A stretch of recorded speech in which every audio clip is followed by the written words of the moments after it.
Hey guys, I'm Rachel Pedersen. Super excited because today I have the chance to interview an absolute legend in the YouTube space. Anthony Ambriz is a YouTube certified growth and content strategist. He has built and grown 100 plus YouTube channels for influencers, entrepreneurs, and companies. He's generated over 1 billion views, billion with a B, and millions of dollars in sales for his clients organically through YouTube. Now, Anthony has spoken at so many big conferences such as VidCon, VidSummit, and Video Marketing World. His work has been featured in Huffington Post, Mashable, Daily Mail, and MTV. Not only that, but he also recently launched a new YouTube channel for a billion-dollar company that generated 5 million plus views and 200K subscribers in less than 6 months organically. Now, he is known as the YouTube coach's coach, which is very, very powerful. I'm so excited. Without further ado, let's dive on into this interview with Anthony. Anthony, I'm so excited you're here. Welcome. Hey, how's it going? I'm so well. I'm super excited that we get to talk because I have to say, I've met so many people in the space of YouTube, and you've been one of the people who have been extremely consistent, knowledgeable. And one of the things I really, really like about the way that you approach YouTube is it feels like you approach it from almost like two facets, the foundations and the trends, and combining those. So it's almost like strategy and tactics. Would you say that that's kind of true? Oh yeah, definitely. Amazing. And you are the coach to quite a few of the big YouTube coaches, right? Yeah. I've been behind the scenes. I'll get that call and be like, hey, I hit this plateau. What do I do from here? So then I'll jump in. Yes. Now you're extremely modest. I will say that you're someone who's very humble and down to earth.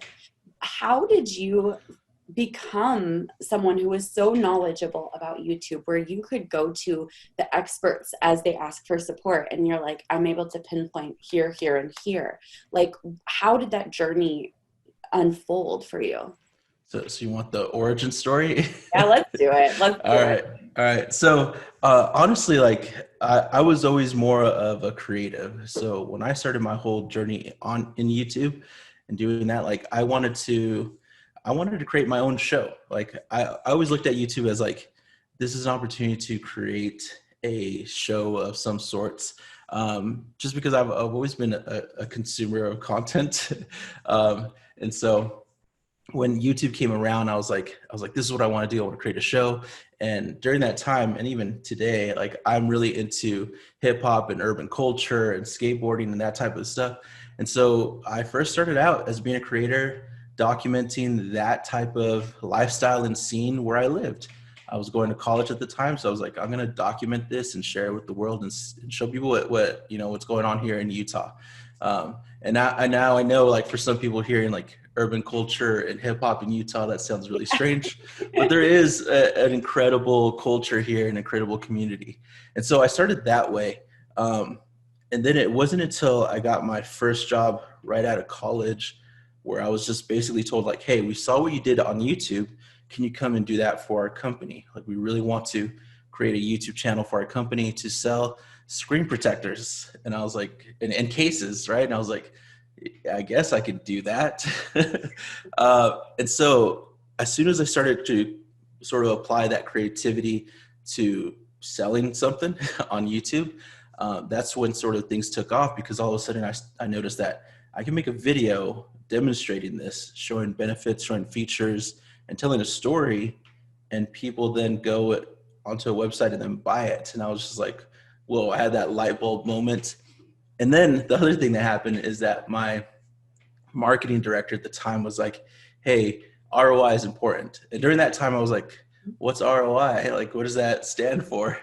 And basically, I always got the speech, if you're not making money from what you're doing, we're going to have a conversation. And I was like, okay, well, I'll make sure to learn how to track that. And so it was during that moment that I started to, I would say, develop my left brain, right? I was always more creative. And so I started looking at things analytically. And that's where I started to learn to look at patterns, understand what was happening, with what conversations happening in social media here, and how could that be adapted to what's going on YouTube or just what conversations people were having naturally. And that's how I started to understand trends and patterns, and understand that you can take things that worked in old media and traditional media and move it over into new media and what was happening on the internet. And so right from that moment, I was like, if I create something, do this, and then I analyze the analytics and see how the response is, the engagement is, I can really then, change things. I can change the game. I can really tell a story, but tell it in a way that sells a product. And then from that moment, I sort of, I don't know. I sort of balanced myself out to be like left and right brain, and just have that advantage when it came to looking at social media and looking at YouTube more specifically. There are a few things I really enjoy about hearing your story. First and foremost, like for all of you listening, isn't it interesting how you were almost a reluctant hero as you're telling the story?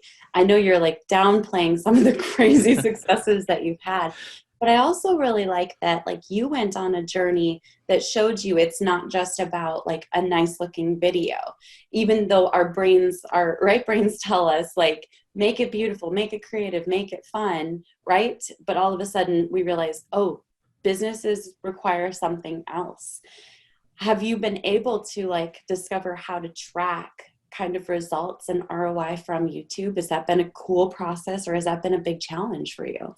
So at first it felt like a challenge because I had no idea how to do it. Like I was like, I put up a video, where does it tell me that someone then went and bought something, or how do I follow them through that journey, right?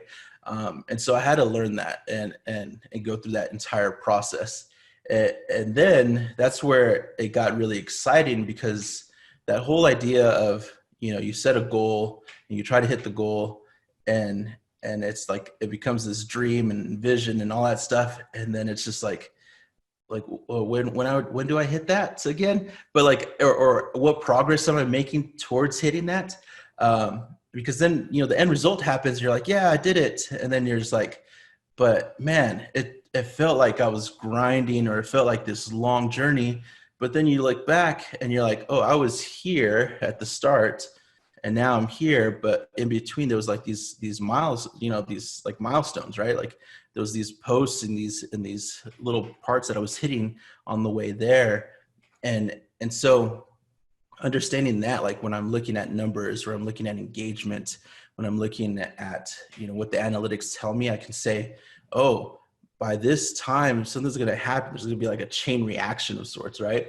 That's going to then take it to another step and to another level. And I think once I started to realize that and understand that, it became really fun and exciting, because now it's like I can see it in other people when they're creating awesome content, and then they're like, nothing's happening. And I'm just like, no, just give it a little more time. Something's about to take off. It's about to, it's about to really blow up. And then exponential growth happens. And then that's where like, it's like, what? It's like, yeah, that's how it happens. Like it's one step in front of the other. And the next thing you know, you're at full sprint and crossing that finish line. And then you're getting ready for the next race. Quick question. Let's say you were to start a YouTube channel from the ground up tomorrow. What would you do right away? What would be your first steps? The first steps is I usually tend to ask a series of questions to find out who my audience is supposed to be, right? And so usually I start to make that profile, right? I give that person a name, age, range, gender, even location, like, is this person US based or the international, and then from there, I start to ask like, well, what would this person do? Like, what does this person tend to do on the internet? What do they do when they're not on the internet? What do they, what are big life moments for them? I sort of start to like create this avatar, right? Or this character. Yeah. I call it a viewer persona. So I create this viewer persona. And then since, I do want to sell something, I start to think about like, what false beliefs do they have? Like what desires do they have that they want to attain? And what beliefs do they have that prevent them from attaining it? And so what are the problems they're struggling with? And so from there, the first series of questions lets me sort of list out and think about stories I can tell that will really, you know, like really capture their attention or really resonate with them. And then the other series of questions that I'm asking sort of help me understand what are they going to search for. And so when I title my videos, they're more likely to show up or they're more likely to click on it. And so with those two things in mind, I already understand what my topics are going to be and how I'm going to tell that story to really drive home the message.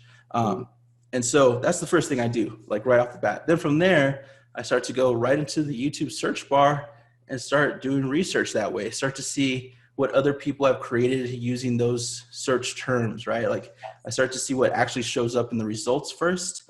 And then from there, I can sort of see like, oh, their thumbnails aren't that great, or their titles don't even make sense. You'll be surprised, like for anyone listening, go to YouTube now and type in like digital marketing or anything in the marketing space, and you'll realize that marketers have been really bad at using YouTube because that is not that competitive of a search term at all. And so it's really interesting to see. So those are the two biggest things I do. I first try to build out my viewer persona, and then I start to do my research. And then from there, I think this is very essential. I start to create titles. I first work on a title because the title will dictate what my video is actually going to be about. Like, don't create a video and then come up with a title afterwards because it's backwards. like have a bait and switch, right? Yeah, it's like I made this video, but what was the purpose of the video? Like you'll know your purpose by actually coming up with a title for that video. In fact, back in the days, I think it was Upworthy. Like the Upworthy was like this site like that produced so much content, and they were like all over Facebook. And they had some amazing titles. They were very clickbaity titles. They would hook you in. And I remember reading articles about how their copywriters or their editors would work on titles. They would literally make hundreds for just like an article. Like they were just trying their best to see like what is the best title for this, because that was going to be the most important thing for them, right? And so even then, like knowing your title, because then you'll know what video you're going to create. And then also, like, it's almost like you're reverse engineering this, right? A lot of people create a video, then make a title, and then make a thumbnail. Like, no, make your title first, then make your thumbnail, and then make the video. And you'll see everything work a lot better for you. It'll be amazing how you'll see how things just take off that way. That is so good. And my last question, because I know that you're like not necessarily the most marketery of marketers, if that makes sense, which actually leads to a lot more trust, if that, you know what I mean? I trust you more because you're not the first person hyping yourself up. But I want to give you a moment to hype yourself up. What have been a few of the biggest wins you've either had personally or for your clients over the years? Go ahead and just brag on yourself. For real. So when I told you guys about my origin story of how I started in that company, the Soul Screen Protectors, that company had been around for about 10 years. So I had gotten in there about the 11th year, and working with them and creating that YouTube channel. I told you guys that they're in AT&T. So this is like to start off my career with this amazing win was incredible, because them getting into AT&T, I remember the CEO of the company saying, hey, because those videos you have that guy creating, we want to do this deal with you, right? So they signed those contracts, they got their products at AT&T. The company had been around, again, for going to their 11th year, had only reached 5 million in revenue. Right after getting into AT&T for that few months of that year, they doubled. They went to 11 million and above. And it was just like, whoa, YouTube's pretty powerful. Video is powerful. And so that was my first big win. From there, I think another big win that has happened recently is seeing that for the longest time, I told my dad, hey, you had to be on YouTube. My dad just turned 50.